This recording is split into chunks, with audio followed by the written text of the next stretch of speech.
Before we start tonight's story, make sure you hit that subscribe button. It helps keep the shadows whispering and the stories coming every week.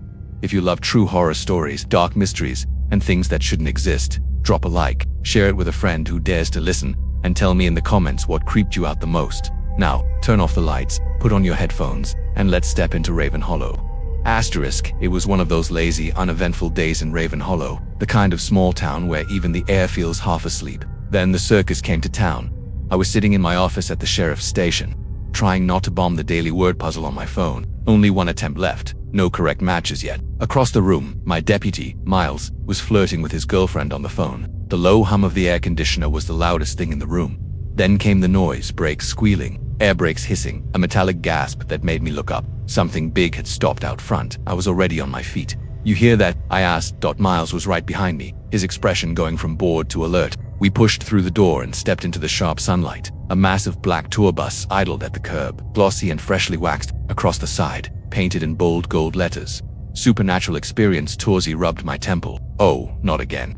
Raven Hollow wasn't exactly an ordinary town. Folks here had secrets, the kind of secrets you didn't talk about unless you wanted nightmares. We'd already survived one incident last year, zombies. Long story, and I had no interest in seeing history repeat itself. "Why do people keep finding this place?" I muttered, scanning the quiet main street. "We're supposed to be off the damn map." Miles squinted at the bus, hands on his belt. "You think it's tourists? I think it's trouble."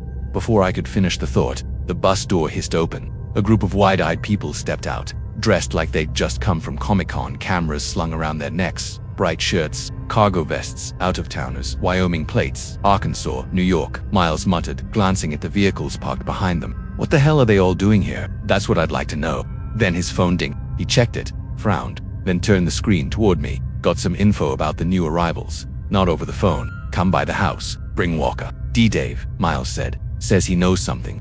10 minutes later, we were driving down an old back road toward the outskirts of town. The streets were clogged with RVs, campers, and out-of-state cars. Some people were taking photos like they'd found the world's strangest tourist trap. It wasn't gold fever, it was something worse. Curiosity.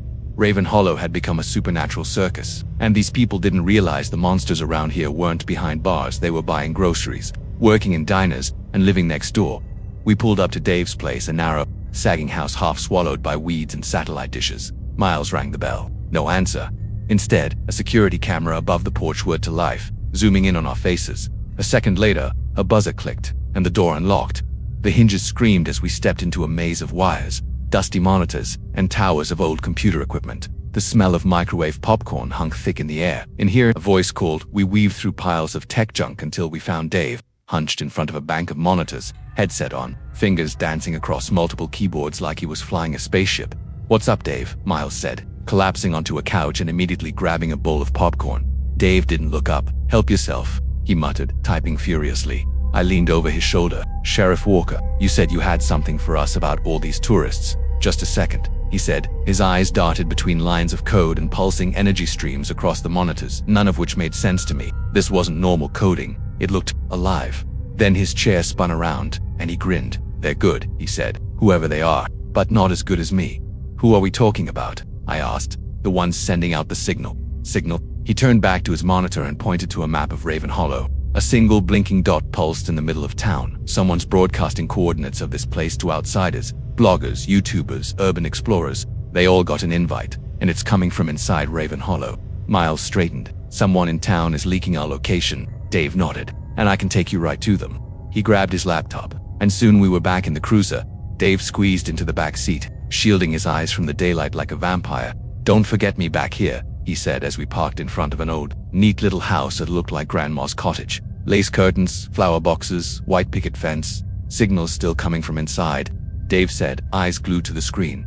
Miles circled around back while I knocked on the front door. It creaked open by itself, pitch black inside. "Sheriff's Department," I called. "Anyone home?" The smell hit me first, thick, rotten, like meat left in a broken fridge. I drew my flashlight. "Jesus," Dave whispered behind me. "Smells like death."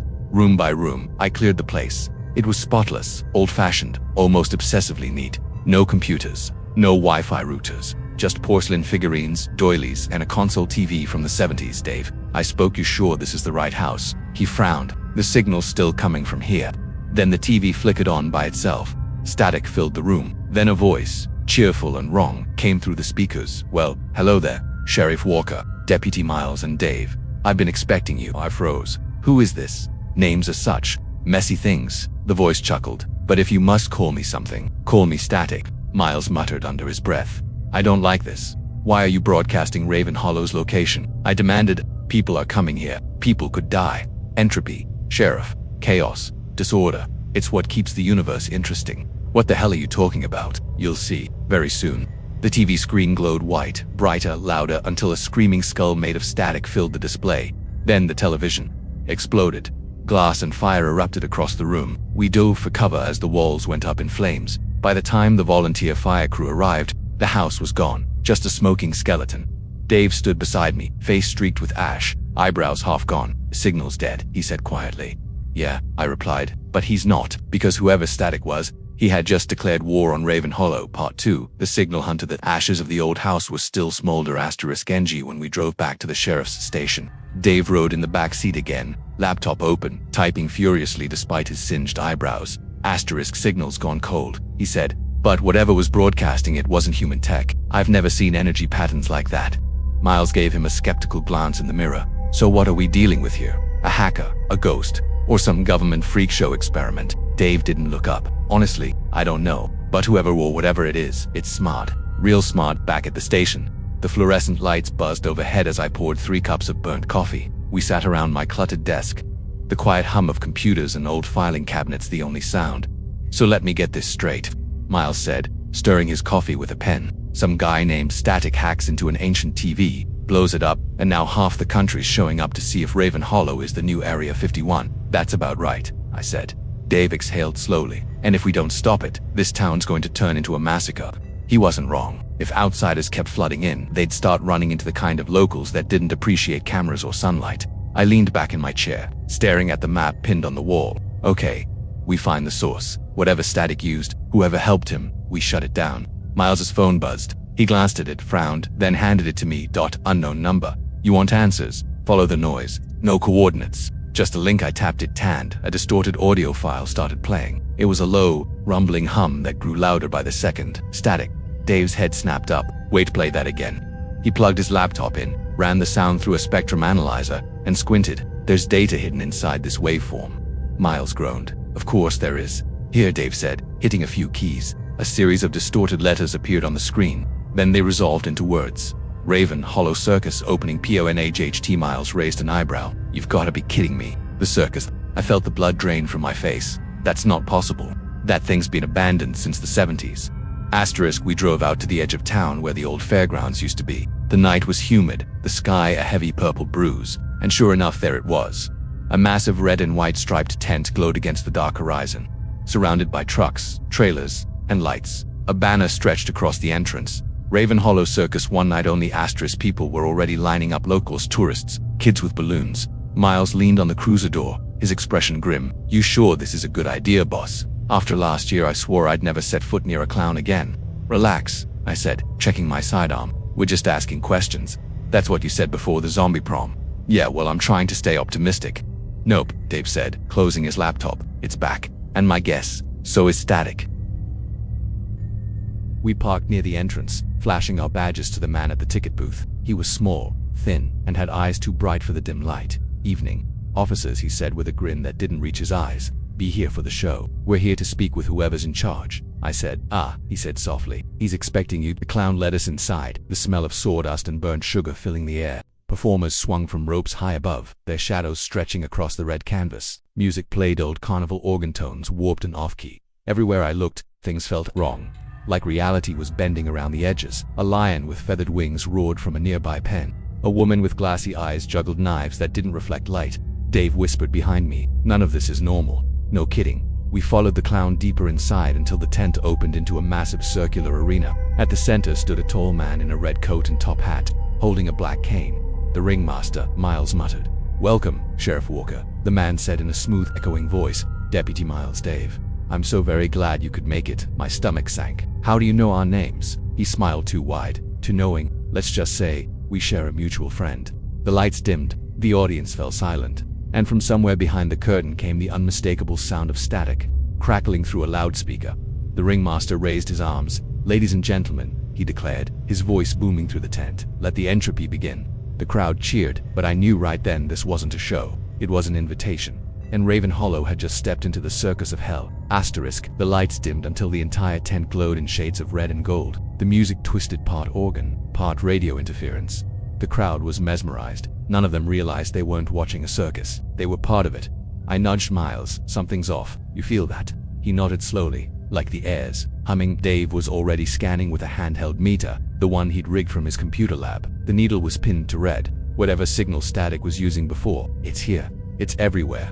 The ringmaster stepped into the spotlight, his coat glimmering like wet velvet. Beneath his top hat, I noticed something odd, a faint shimmer, like his skin was glitching. He bowed low. "Ladies and gentlemen, welcome to Raven Hollow's final performance." The audience clapped and laughed. Re-DID in single quotes T. Behind him, a cannon boomed and a performer shot across the air, soaring through a fiery ring. The crowd gasped, then screamed. The man never came down. He just dissolved, mid-air, into static. "What the hell?" Miles began. But the sound cut out. No music, no screams, just a low, vibrating hum like the world was being tuned out of frequency.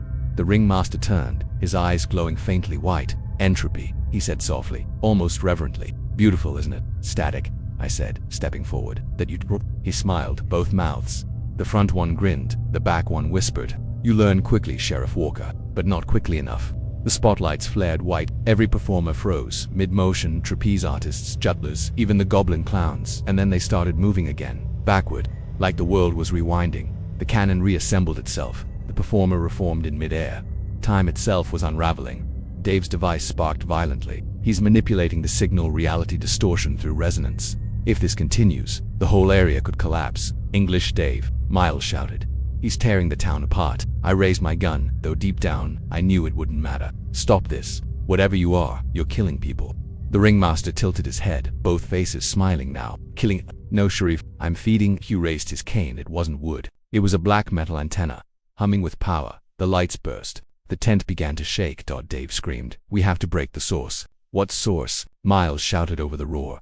"The broadcast, the hub, the main transmitter. It's here, somewhere in this circus." Through the chaos, I saw at the old carnival tower beyond the main tent, glowing faintly with pulsing white static, like a beacon. "There," I yelled. "That's our tower." We bolted through the panicking crowd. Performers twisted into grotesque shapes as the signal warped their bodies, half human, half shadow. The smell of ozone and blood filled the air.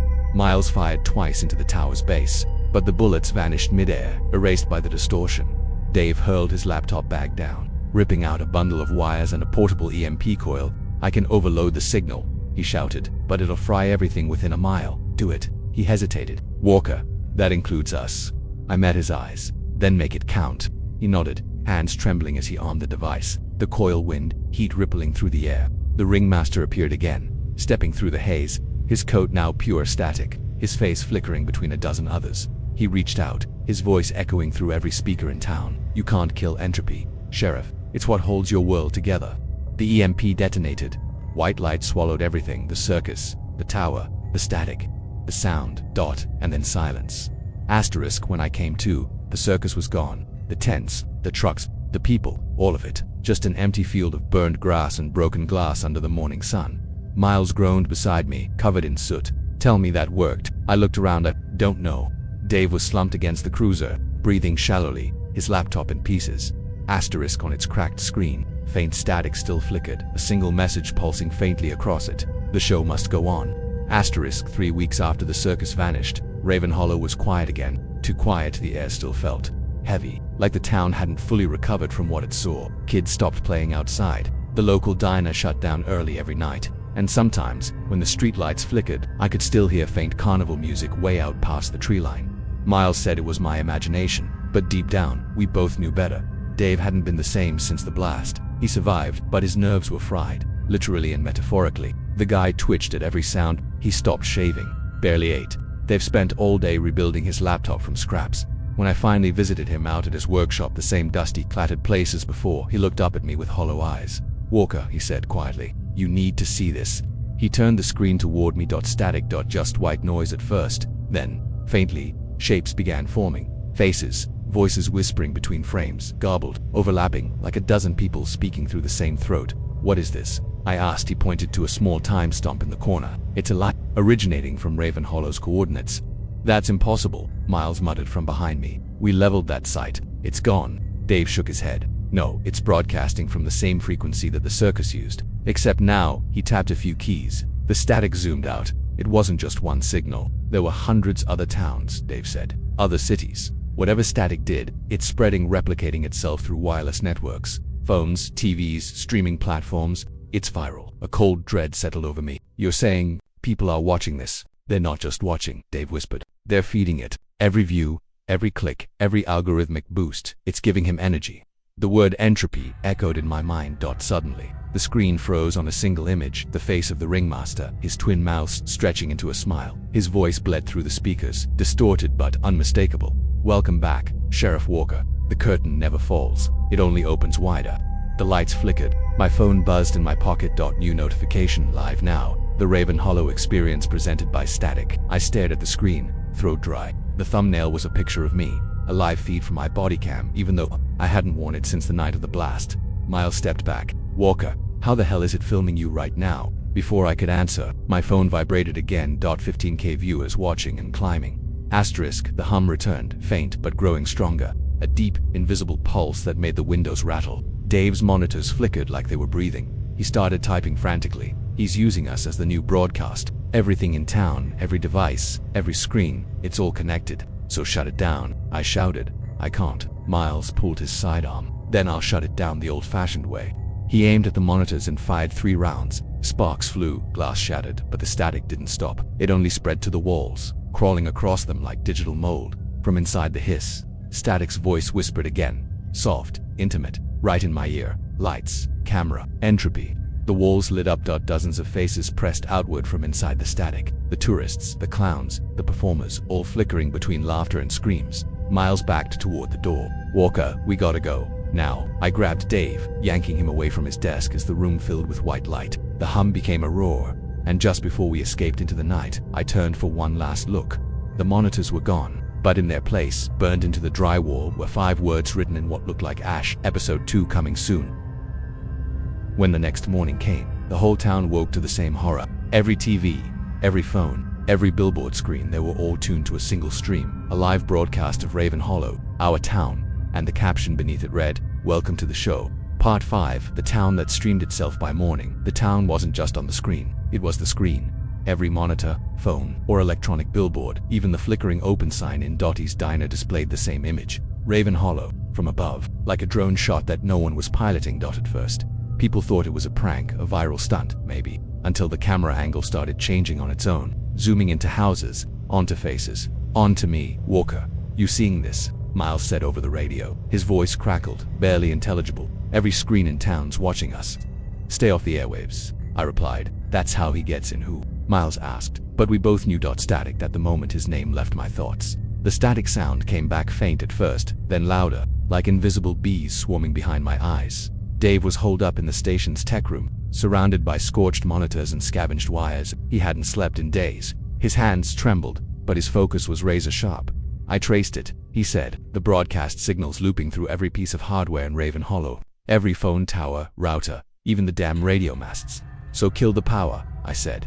He looked at me with haunted eyes. You don't get it. It is the power. It's hijacked the current itself. Even if we shut down the grid, it'll keep broadcasting through the electromagnetic field. From outside, a crowd was forming. Dozens of residents stood in the street, staring blankly at their phones. They weren't scrolling. They weren't blinking. They were streaming. A faint glow bled from their eyes, the same cold blue as a frozen screen. Asterisk. I grabbed my shotgun and stepped outside. Miles, round everyone up. Keep them off their devices. But it was already too late. One by one, the townsfolk turned their heads toward me, slow, mechanical, as if responding to an invisible director's cue. Then, in unison, they smiled. Welcome to the show, they said. My blood ran cold. Miles stumbled out from the alley, his own radio hissing in his hand. Walker, they're everywhere, every channel. My phone just, he looked down. His phone was live streaming his own face. Don't look at it, I yelled, but he already had. The static hissed. Miles convulsed, dropping to his knees, the phone clattering beside him. His reflection in the shattered screen was still moving even though he wasn't.